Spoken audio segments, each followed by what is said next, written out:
Doctor ortho Ayurvedic oil और capsule, अब दर्द भी घुटने टेकेगा।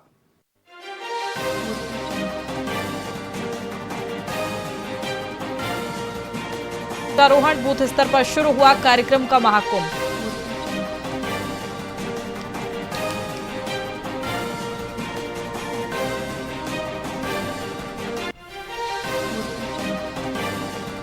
डिजिटल जनगणना का नया दौर, 55% लोग भर खुद पाएंगे ऑनलाइन डेटा, तो वहीं 45% के लिए घर आएंगे प्रगणक।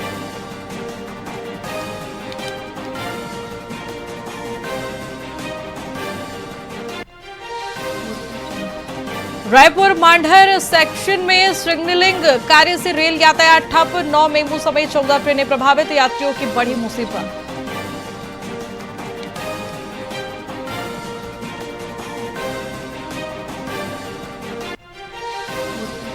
महासमुंद में धार्मिक स्थलों के कायाकल्प के लिए सरकार का संकल्प, बजट 2026 में विरासत संरक्षण को मिली प्राथमिकता, प्रदेशों में बन रहे नए कॉरिडोर।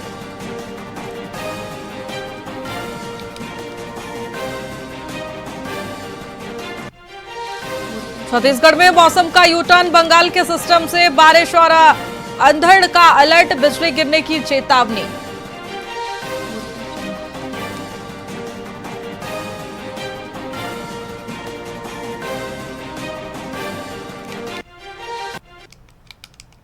नमस्कार, मैं आपके साथ खुशी गोस्वामी। वीआईपी न्यूज में आप सभी का बहुत बहुत स्वागत है। रुक करेंगे खबरों की ओर।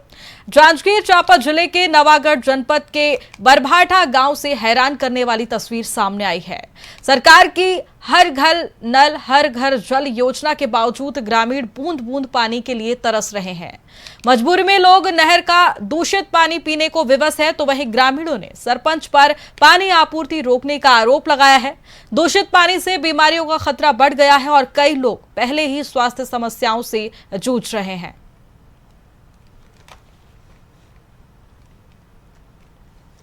हमारे गाँव के सरपंच है, सोनाल पारा वाला पानी लगे रही सेवा टंकी तीन आदमी ला दे है भाई डायरेक्ट पानी ला, जबकि वह पूरा जनता के पानी है, पूरा जनता के घर में जथे पानी है। तेला सरपंच है अपन मर्जी से ओकर स्टार्टर ला तोड़ के अपन घर ले गए। अब पानी है ना तो 3 आदमी घर जाते ना 40 आदमी घर जाते, पानी पूरा बेक हो गई। ऐसे व्यक्ति ऊपर क्या कार्रवाई होना चाहिए? धूर में एक ठो बोरिंग भी नहीं है, अब सिर्फ एक ठो सोलर पैनल के भरोसा में जियात रहे हैं, वो बंद हो गए। अब बड़े टंकी भी लगे गांव में, वहू ला सरपंच हाथ जोड़िया कल जोड़िया के बोला थे, प्लस वो 25,000 रुपया डोनेशन मांगा थे, 20 आदमी के सामने मोड़कर मांगी थी। मैं जैसे पानी की समस्या है हमारे गांव में, जो बड़ा वाला टंकी लगा है ना, उसी में से कनेक्शन लगवाने के लिए मैं बोली थी बार बार सरपंच जी को।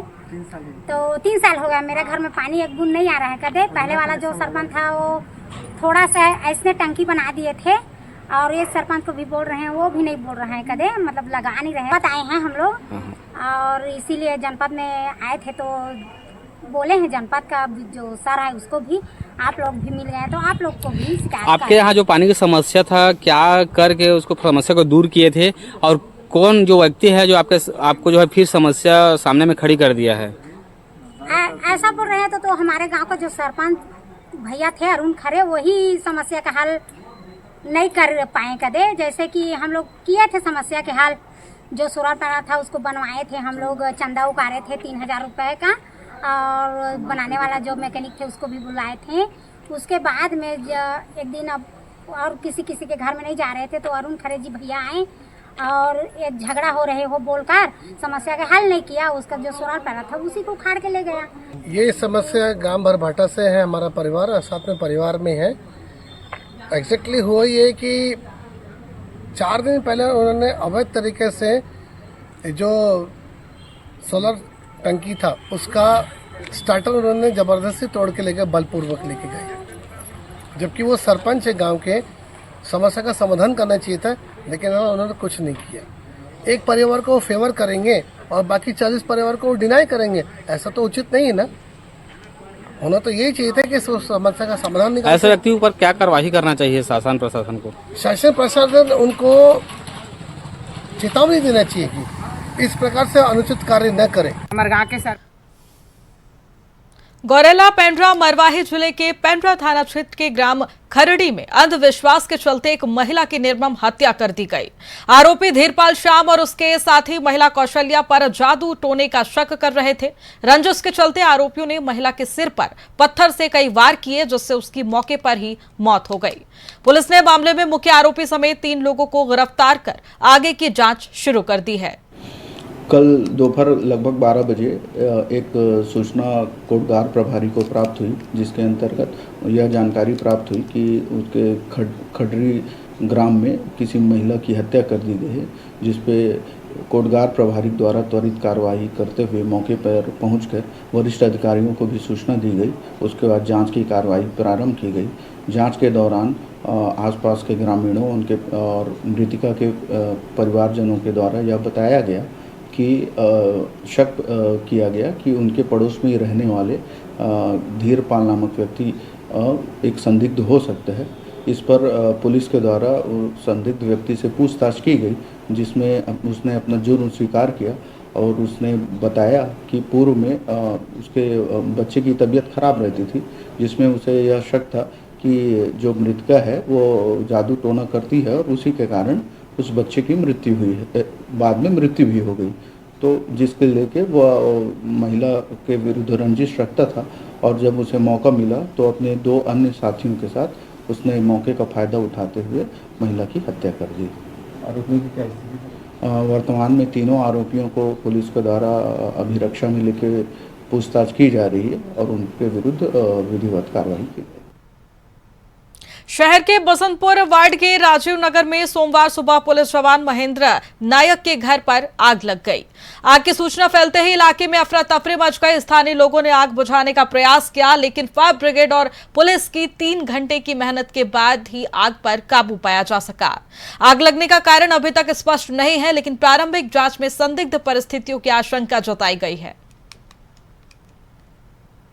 आज सुबह लगभग 10 साढ़े 10 के आसपास एक घर से नरेंद्र नायक जी हैं, आरक्षक हैं, पुलिस में हैं, वो उनके घर से धुआं उड़ने लगा और धुआं का दुर्गंध फैला तो आसपास के लोगों को संज्ञान हुआ कि कहीं ना कहीं कुछ अप्रिय घटना हुई है। तो लोगों ने देखा कि घर से धुआं निकल रहा है, तो आसपास के लोगों की, वार्डवासियों की सूझबूझ से आग को काबू करने में लोगों ने सफलता पाई। मौके पर बसंतपुर पुलिस की टीम और जो दमकल की टीम यहाँ पर पहुंच चुकी है और चल रहा है, आग बुझाने का कार्य चल रहा है। अब आग किन कारणों से लगी है ये अभी तक तो अज्ञात है, वो पुलिस जांच में ही क्लियर हो पाएगा। लेकिन जन जागरूकता के चलते बड़ी घटना, अप्रिय घटना होने से आज राजीव नगर में बच गई। आज सुबह लगभग बसंतपुर थाना क्षेत्र के मोहारा बजरंग नगर में नाले किनारे स्थित फार्म हाउस में आईपीएल क्रिकेट पर हर गेंद और ओवर पर सट्टा लगाने वाले 5 आरोपियों को हिरासत में लिया गया।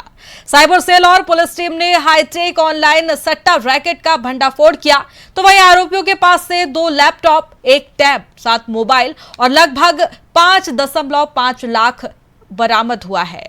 आरोपियों के खिलाफ संगठित अपराध की धारा 112 बीएनएस जोड़ी गई, जबकि 2 आरोपी अब भी फरार हैं। आदरणीय एसपी मैडम के दिशा निर्देश, मार्गदर्शन एवं उनके नेतृत्व में खुले राजनांदगांव जिले में किसी भी प्रकार के अवैध कार्रवाई पर लगातार अंकुश लगाने के लिए सभी थाना प्रभारी, थाना राजपूती अधिकारी को निर्देशित किया गया है। इसी के परिपालन में लगातार जिले में आईपीएल सट्टा का इस सीजन का 4था कार्यवाही होने में कल क्राइम ब्रांच और बसंतपुर के जो टीम है उसको महत्वपूर्ण सफलता अर्जित की गई है।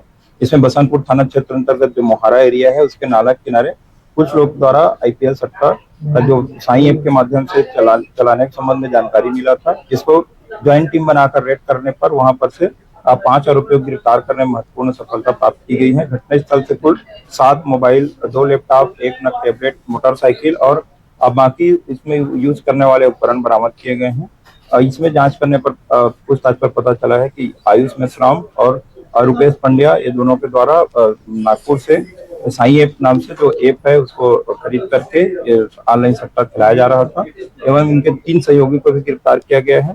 साथ ही 2 आरोपी घटनास्थल से फरार हुआ है, जिसमें से जिनको पकड़ने के लिए पुलिस लगातार पतासाजी की जा रही है। इस प्रकार से कुल 5.5 लाख रुपए के जो संपत्ति है वो जब्त किया गया है। आने वाले समय में इस प्रकार से जितने भी IPL छत्ता खेलने और जो खिलाने वाले हैं उनके विरुद्ध लगातार जिला राजनांदगांव पुलिस द्वारा नियमित रूप से कार्रवाई की जाएगी। रायपुर जिले के तिल्दा विकासखंड के ग्राम सोनतरा में चारागाह भूमि के बिक्री विवाद ने ग्रामीणों में आक्रोश पैदा कर दिया। ये भूमि वर्ष 1973 में ग्राम सभा द्वारा खरीदी गई थी और वर्षों से पशुपालन, खेती और जल संरक्षण में उपयोग हो रही है। आरोप है कि कुछ खातेदार फौती नामांतरण के जरिए इसे बेचने की तैयारी कर रहे हैं। ग्राम पंचायत ने कलेक्टर से तुरंत रोक लगाने और जमीन को ग्राम सभा के नाम दर्ज कराने की मांग की है। और ये विषय ये है कि हमारा जो गांव है ग्राम पंचायत सोनतरा, वहाँ पे सन 65 में खपरी और सोनतरा का जो टैंक है वहाँ पे निर्माण हुआ था सन 65 में।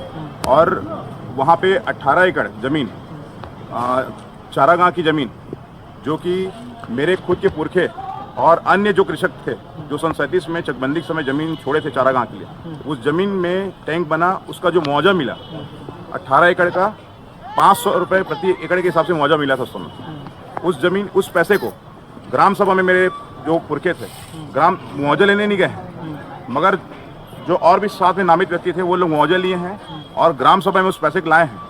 और ग्राम सभा में लाने के बाद ग्राम सभा में जो दाण बोड़ी का पैसा रहता है ना, दाण बोड़ी दंड पड़ता है, पहले बहुत दंड पड़ता था, जो कोर्ट न्यायालय पहले नहीं था तो ग्राम सभा ही मतलब कोर्ट न्यायालय का काम करता था। तो जो दंडित का पैसा, दंड का पैसा है और बहुत सारे पैसे हैं। और ये जो समलाज चारागाह जो के जो सदस्य थे उनके नाम में समय खरीदा गया था और वो ज़मीन 3 खाता में खरीदा गया था और वो ज़मीन रायखेड़ा में खरीदा गया था। और वो 3 खाता में जैसे एक खाता है 12 एकड़ का है, एक खाता है वो 5 एकड़ कुछ का है और एक खाता है ऐसे कुछ 4 एकड़ 4.5 एकड़ ऐसे टाइप का है। और ये विषय ये है कि हमारा जो गाँव है ग्राम। फिलहाल खबरों में इतना ही। बने रहिए हमारे साथ VIP न्यूज पर। नमस्कार।